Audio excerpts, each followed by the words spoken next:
జై Srikrishna students, welcome back to our channel physics tutor 2363. ఈరోజు మనం ఏపీ పాలసీ 2021 ఫిజిక్స్ కంటెంట్ని ఎక్స్ప్లెయిన్ చేస్తాను. అలాగే 10th రిజల్ట్లో మీకు టోటల్ మార్క్స్ ఎన్ని వచ్చాయో కింద కామెంట్ బాక్స్లో తెలియజేయండి. Question number 1.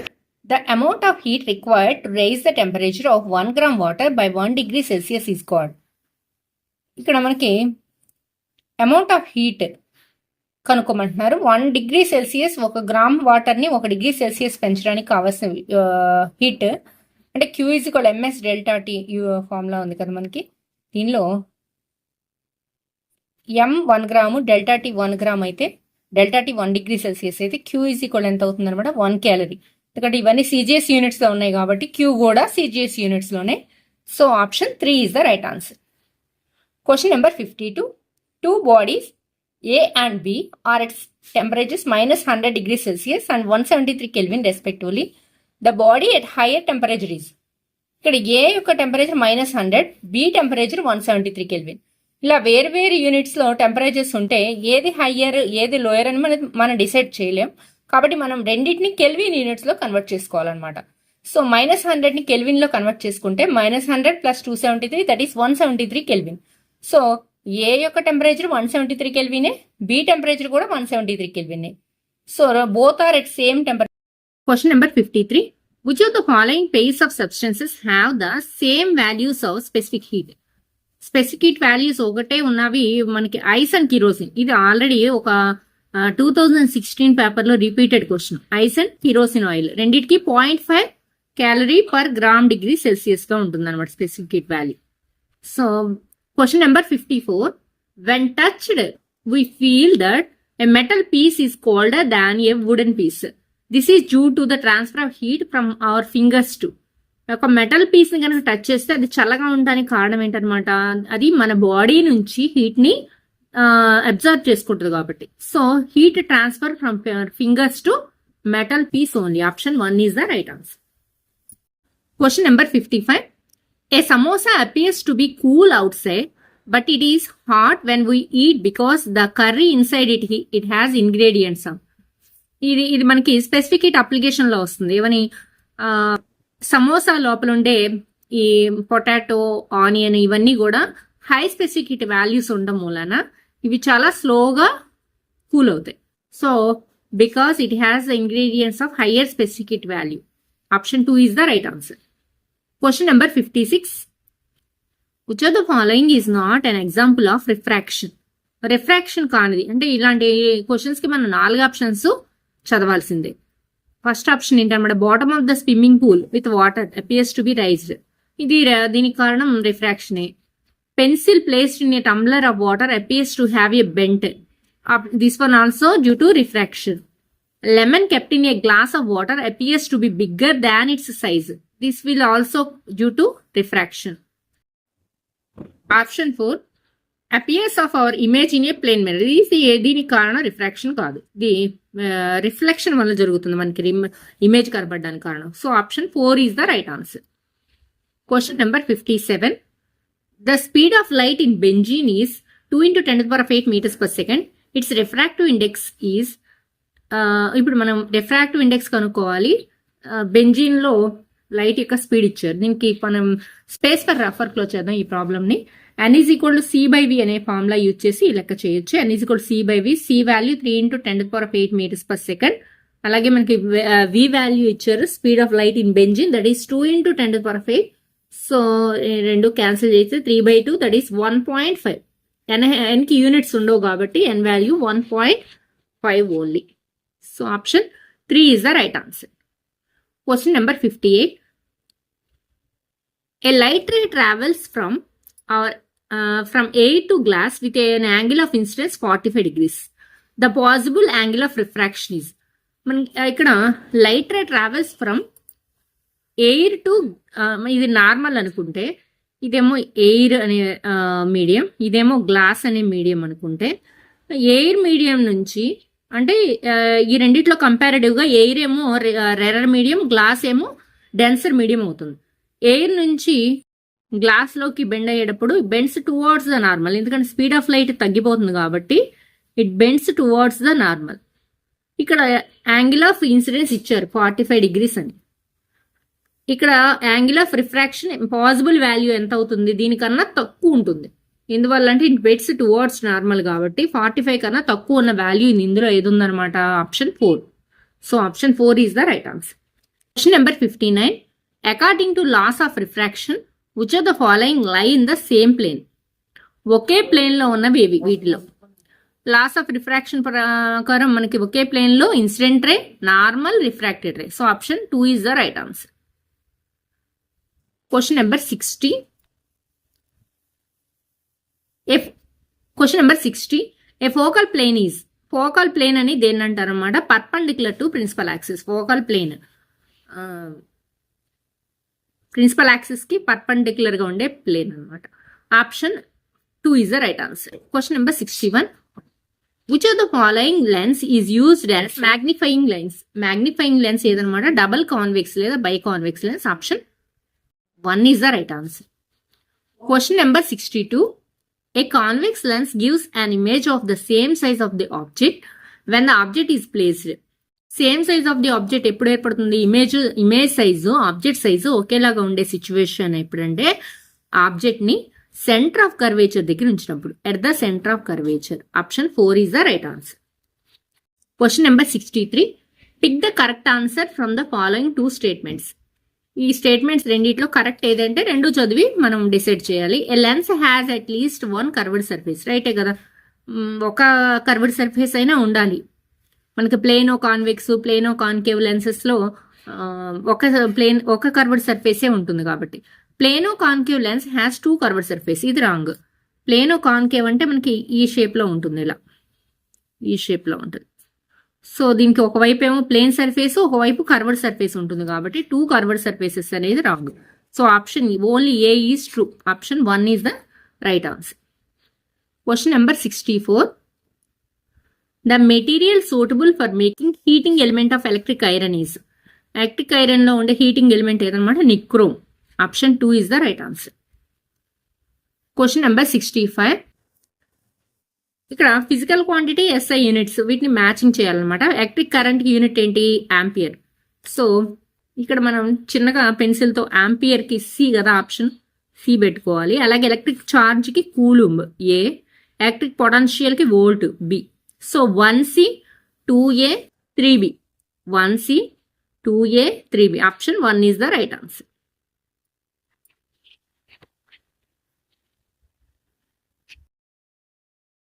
Question number 66. The materials which have resistivity in the order of 10 to the power of 14 to 10 to the power of 16 ohm are. Resistivity, high resistivity undante, that is insulator. So option 1 is the right answer. Question number 67. The graph between potential difference and current for a conductor is. Conductor యొక్క VI graph మనకి ఇలా origin నుంచి పోయే straight line వస్తుంది. ఇలా ఇది V value, ఈ I value తీసుకుని మనం గ్రాఫ్ గీస్తే ఆరిజన్ ద్వారా పోయే స్ట్రైట్ లైన్ వస్తుంది. So parallel to X axis రాంగే, ప్యారలల్ టు వై యాక్సిస్ రాంగే, passing through origin. This one is the right answer. Option 3 is the right answer. Intercepting ఇది కూడా రాంగ్. Question number 68. ఇది కూడా రిపీటెడ్ క్వశ్చనే, మనకి అంతకు ముందు ఇయర్ లో ఇచ్చిన క్వశ్చన్. ఇది 1 జౌల్ పర్ కూలూమ్ అంటే ఎంత? 68. 1 joule per 1 coulomb is equal to, మనకి ఇది ఎలక్ట్రిసిటీ లెసన్ లో వస్తుంది, W ఈజ్ ఈక్వల్ VQ అనే ఫార్ములా ఉంది. W is equal VQ. ఇక్కడ V ని సబ్జెక్ట్ చేస్తే V is equal to W/Q. W అంటే మనకి యూనిట్స్ జౌల్స్, Q కి units coulomb. So joules per coulomb voltage కి సమానం, అంటే వోల్టేజ్ యొక్క యూనిట్ వోల్ట్ కాబట్టి. So option 1 is the right answer. Question number 69. Pick the false statement from the following. వీటిలో false statement ఏంటో తెలుసుకోవాలంటే ముందుగా మనం ఈ స్టేట్మెంట్స్ అన్ని చదవాల్సి ఉంటుంది. Resistivity is also called specific resistance. Resistivity, specific resistance రెండు ఒకటే. So this is true. Reciprocal of resistivity is called conductivity. This is also true. Units of both resistivity and resistance are same. రెసిస్టివిటీకి resistance కి ఒకటే unit ఎందుకు ఉంటుంది? Resistance ohm, resistivity ohm metre. So ఇది this one is wrong. Low resistivity metals are good conductors. ఇది కూడా 2D. So option 3 is the right answer. Option 3. Number 70. A current of 1.5 ampere passes through a conductor of resistance 20 ohm. The potential difference across it is.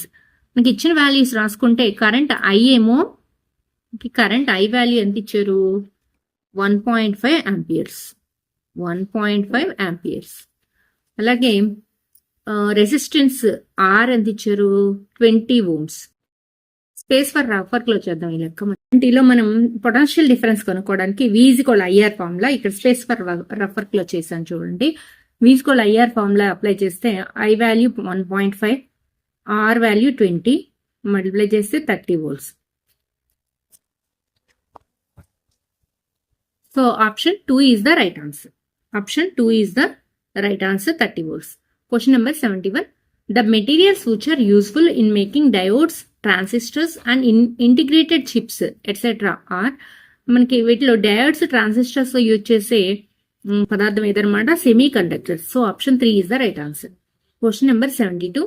The defect of vision in which the pupil cannot see objects beyond the far point is called. Far point అనే concept ఎక్కడ వస్తుంది మనకి near sightedness లో వస్తుంది. Near sightedness ని ఇంకో పేరు ఏంటనమాట మనకి మయోపియా.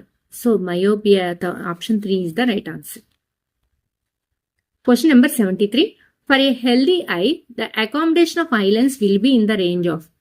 మనకి హెల్దీ ఐ అకామిడేషన్ రేంజ్ అంటే F minimum value 2.27 centimeters, F maximum 2.5 centimeters. So, కంటి కటకానికి ఉండే accommodation values 2.5 to 2.27. So, option 4 is the right answer. Question number 74. A person cannot see the objects placed between near point and the far point of least distance of distinct vision. His defect of vision can be corrected by using. చూడండి ఇక్కడ ఆ person మనకి near point కి అలాగే least distance of distant vision కి మధ్య ఉన్న objects చూడలేకపోతున్నాడు. నియర్ పాయింట్ అనే కాన్సెప్ట్ దేనిలో వస్తుంది మనకి ఫార్ సైటెడ్నెస్ లో వస్తుంది. ఫార్ సైటెడ్నెస్ అంటే హైపర్మెట్రోపియా. హైపర్మెట్రోపియాకి మనం యూజ్ చేయాల్సిన లెన్స్ ఏదనమాట biconvex lens. So option 2 is the right answer. Number 75. Dioptre is the unit of. Dioptre దేనికి యూనిట్ అనమాట power of the lens. Option 4 is the right answer. Power of the lens P is equal 100/F. ఈ formula use చేస్తే మనకి P value centimetres, F value centimetres లో ఉన్నప్పుడు మనం ఈ ఫార్ములాని యూజ్ చేయాలి. P is equal 100/F. Question number 76. For the children below the age of 10 years the value of least distance of distant vision is. Below 10 years age ఉన్న వాళ్ళకి మనకి least distance of distant vision ఎంత ఉంటుంది అనమాట చాలా తక్కువ ఉంటుంది. చాలా పెద్దగా ఉంటుంది వాళ్ళ కన్ను కూడా చాలా పెద్దగా ఉంటుంది. వాళ్ళు చాలా దగ్గరికి కూడా స్పష్టంగా చూడగలరు. So 7 to 8 centimeters is the right answer. మిగతా ఆప్షన్స్ చూస్తే మనకి 25 centimeters అనేదేమో least distance of distant vision for youngers and adults. 60 centimeters అనేమో ఓల్డ్ పీపుల్ యొక్క least distance of distant vision 1 meter వరకు ఉంటుంది. 60 centimeters వాళ్ళకి కరెక్ట్ వాల్యూ ఇది. 2.27 అనేదేమో కంటి కటకం యొక్క minimum focal length. Question number 77. Pick the false statement on the magnetic field lines. ఇలాంటి క్వశ్చన్ వచ్చినప్పుడు మనం అన్ని ఆప్షన్స్ చదవాలి. They are imaginary lines, this is true. They are 2-dimensional, this is wrong. Magnetic field lines అనేవి 3-dimensional కాబట్టి option 2 is the right answer. రెండుని ఎంపిక చేసుకోవాలి మనం. ఇక్కడ మిగతా ఆప్షన్స్ కూడా ఒకసారి చూద్దాం. దే ఆర్ క్లోజ్డ్ లూప్స్ రైటే, అలాగే దే నెవర్ ఇంటర్సెక్ట్ ఇది కూడా రైటే. సో రాంగ్ ఏదనమాట దే ఆర్ 2-dimensional అనేది మాత్రమే రాంగ్. Question number 78. The SI units of magnetic flux and magnetic flux density respectively. Magnetic flux అంటే 5 యూనిట్స్ ఏంటి weber. Magnetic flux density B, దీనికి units weber per metre square లేదా tesla. Weber per metre square లేదా so option 3 is the right answer. Question number 79. The development of electromagnetism lead to the invention of. Electromagnetism వల్ల మనం ఏం invent చేసాం అనమాట. వీటిలో electric bulb కాదు, battery కాదు, గీజర్ కాదు, dynamo is the right answer. Dynamo లేదా ఎలక్ట్రిక్ మోటార్ అయినా కానీ కరెక్టే dynamo. Question number 80. The magnetic flux passing through a unit area perpendicular to the field is called. Magnetic flux passing through B is equal to 5/A అని మనకి మ్యాగ్నెటికిజంలో ఎలక్ట్రోమాగ్నెటిజంలో formula ఉంది. ఏ 1 unit అయినప్పుడు 5 value దేనికి సమానం అవుతుంది B. The flux passing through unit area is called magnetic flux density B. Magnetic flux density B. దీనికి ఇంకో పేరు మ్యాగ్నెటిక్ ఫీల్డ్ స్ట్రెంగ్త్ అని కూడా పేరు ఉంది. ఇక్కడ మ్యాగ్నెటిక్ పోల్ స్ట్రెంగ్త్ అని మిమ్మల్ని కన్ఫ్యూజ్ చేయడానికి ఇచ్చారు, ఇది కాదు. మ్యాగ్నెటిక్ ఫీల్డ్ స్ట్రెంగ్త్ అని ఉంటే కనుక అది కూడా రైట్ అయ్యింది. When freely suspended, the compass needle come to rest along the geography. ఇది మనకి డైరెక్షన్ లా, మ్యాగ్నెటిక్ సంబంధించిన లాస్ లో డైరెక్షన్ లా ప్రకారం అది మనకి నార్త్ అండ్ సౌత్ డైరెక్షన్స్ చూపిస్తూ రెస్ట్ లోకి వస్తుంది. Question number 82. If X and Y are the temperatures of hot and cold water samples respectively and Z is the final temperature of the mixture. Final temperature Z అంటే X కి అలాగే why కి మధ్యలో ఉంటుంది. X అన్నిటికంటే highest temperature, Z దాని తర్వాత last the Y. X is greater than Z is greater than Y అనమాట. X is greater than Z is greater than Y. Option 3 is the right answer. Question number 83. If I and R are the angle of incidence and angle of refraction then the equation for the Snell's law is. Snell's law యొక్క equation మనం ముందుగా రాసుకుందాం. n is equal to sine I by sine R. Sine I by sine R is constant. Option 4 లో కనిపిస్తుంది మనకు clear గా. So option 4 is the right answer. Question number 84. A lens is made up of. Lens దేంతో తయారు? Transparent material. Option 1. Question number 85. The distance between the focal point and the optic centre gives. Focal point F కి optic centre P కి మధ్య ఉండే distance ని ఏమంటారు? Focal length. Direct question ఇది. Focal length. Option 2 is the right. The human eye functions on the principle sensation of vision. Option 1 is the right answer. Question number 87. An amount of charge passing through any cross section of the conductor in 1 second is called. ఇది current యొక్క definition. ఇది I is equal to Q by T అని starting లో మనకి ఒక formula వస్తుంది. I is equal to Q by T. మన T is equal to 1 second, then I is equal to Q. అంటే the charge passing in 1 second, charge passing in 1 second is called electric current. Option 2 is the right answer. I is equal to Q by T. Question number 88. Which of the following materials obeys Ohm's law? Ohm's law obeys చేసేవి ఏంటన్నమాట? Conductors. వీటిలో conductor ఇది light emitting diode అనేది, light emitting diode, అలాగే సిలికాను, ఇది semi conductor, germanium semi conductor. ఇవన్నీ కూడా, ఈ 3 కూడా నాన్ ఓమిక్ కండక్టర్స్. ఇవి అంటే కండక్టర్స్ అయినప్పటికీ ఓమ్స్ లాని ఒబే చేయవు. అంటే V ప్రపోర్షనల్ టు I అనే కాన్సెప్ట్ ఉంది చూసారా? V వోల్టేజ్ పెరిగితే I పెరుగుతుంది, లేదా I పెరిగితే వోల్టేజ్ కూడా పెరుగుతుంది అనే కాన్సెప్ట్ ని ఇవి ఫాలో కావన్నమాట. లైట్ ఎమిటింగ్ డయోడ్ కానీ, సిలికాన్ కానీ, జెర్మేనియం కానీ, అట్లాగే మెటలాయిడ్స్, అలాగే సెమీ మెటల్స్, ఎలక్ట్రోలైట్స్, ఇవన్నీ కూడా మనకి ఓమ్స్ లాని ఒబే చేయవు. ఓమ్స్ లాని ఒబే చేసేవి ఖచ్చితంగా మెటల్స్, అల్యూమినియం, ఐరన్, అలాగే ఇలాంటి మెటల్స్ మాత్రమే ఓమ్స్ లాని ఒబే చేస్తాయి. Question number 89. Pick the false statement on the metallic conductors. False statement మనం ఫైండ్ అవుట్ చేయాలంటే we have to read all the statements. They obey, metallic conductors సంబంధించి obey the Ohm's law. This is true. The ratio of voltage and current is constant. This is also true. The voltage current graph is non linear. ఇది wrong. మన graph ఇంతకు ముందు ఒకసారి గీయడం జరిగింది ఇదే పేపర్లో. V వాల్యూని X యాక్సిస్ మీద, I వాల్యూని Y యాక్సిస్ మీద తీసుకుని గ్రాఫ్ గీస్తే ఇది మనకి ఇలా ఒక ఆరిజిన్ ద్వారా పోయే స్ట్రైట్ లైన్ వస్తుంది అనమాట. సో నాన్ లీనియర్ అనేది తప్పు. నాన్ లీనియర్ అనేది నాన్ ఓమిక్ కండక్టర్స్ కి మాత్రమే. So option 3 is the right answer. తప్పుని కనిపెట్టమన్నారు, తప్పు ఏదో అది రైట్ అవుతుంది అనమాట. ఇక్కడ there resistance changes with temperature, ఇది కూడా ట్రూనే. Question number 90. The device used to measure the potential difference or electromotive force. చాలా సింపుల్ క్వశ్చన్ ఇది. పొటెన్షియల్ డిఫరెన్స్ ని మెజర్ చేసే ఇన్స్ట్రుమెంట్ ఏదన్నమాట? Voltmeter. Option 2 is the right answer. దీంతో మీకు 2021 ఫిజిక్స్ కంటెంట్ కంప్లీట్ అయింది. రేపు వచ్చే వీడియోలో మీకు కెమిస్ట్రీ కంటెంట్ కూడా ఎక్స్ప్లెయిన్ చేస్తాను. Keep watching and all the best for your పాల్సెట్ entrance examination. మంచి ర్యాంక్ తెచ్చుకోండి. అలాగే మన ఛానల్లో ఉన్న అన్ని మోడల్ పేపర్స్ చాలా క్షుణ్ణంగా చదువుకోండి ఈ 2 రోజులు. All the best. Thank you.